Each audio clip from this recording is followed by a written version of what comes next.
श्रीमद्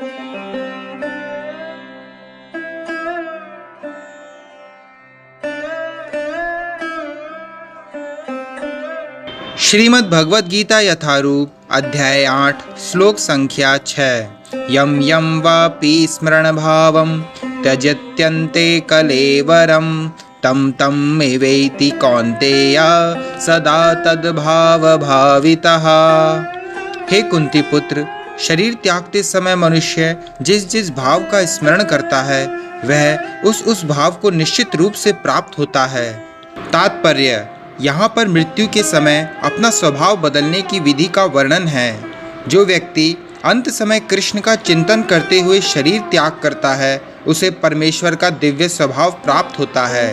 किंतु यह सत्य नहीं है कि यदि कोई मृत्यु के समय कृष्ण के अतिरिक्त और कुछ सोचता है तो उसे भी दिव्य अवस्था प्राप्त होती है। हमें इस बात पर विशेष ध्यान देना चाहिए। तो फिर कोई मन की सही अवस्था में किस प्रकार मरे?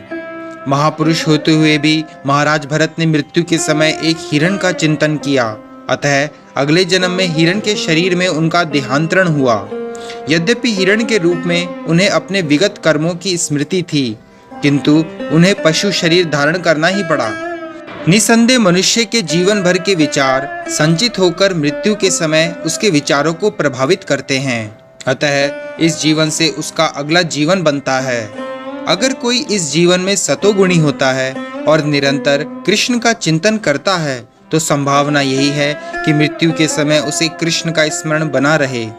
इससे उसे कृष्ण के दिव्य स्वभाव को प्राप्त करने में सहायता मिलेगी।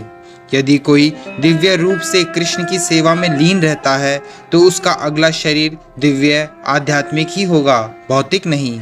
अतः जीवन के अंत समय अपने स्वभाव को सफलतापूर्वक बदलने के लिए हरे कृष्ण कृष्ण कृष्ण हरे हरे, हरे राम राम राम हरे हरे का जप करना सर्वश्रेष्ठ विधि है। हरे कृष्ण।